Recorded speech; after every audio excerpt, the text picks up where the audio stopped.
ہم کریں گے ہر مظلوم کی حمایت۔ السلام علیکم، میں ہوں حورین فاطمہ اور آپ دیکھ رہے ہیں حمایتی نیوز HD چینل۔ نظر ڈالتے ہیں آج کی اہم خبروں پر۔ کون کارروائی کرے گا جمیل میمن کے خلاف؟ ڈی سی ملیر اور اعلیٰ ادارے جمیل کے سامنے بے بس۔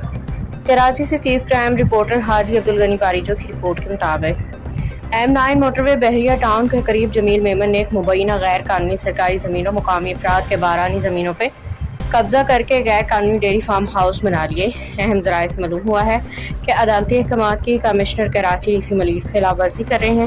ان کا کہنا ہے کہ اس فارم سے نکلنے والا زہریلا پانی ارد گرد کے علاقوں اور گوٹھوں کو متاثر کر رہا ہے، جس کی وجہ سے شدید ماحولیاتی آلودگی اور صحت کے مسائل پیدا ہو رہے ہیں۔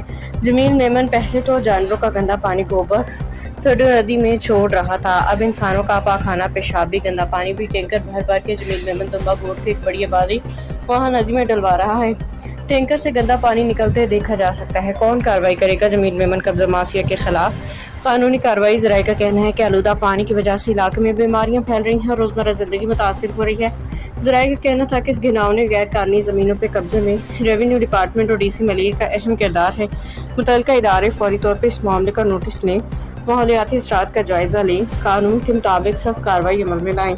اور اہم ذرائع سے یہ بھی معلوم ہوا ہے کہ جمیل میمن کے خلاف علاقے والے سپریم کورٹ آف پاکستان سے جلد رجوع کر رہے ہیں۔ باخبر رہیے ہر جگہ ہر وقت، جانیے ملکی و غیر ملکی حالات و واقعات یقین کے ساتھ۔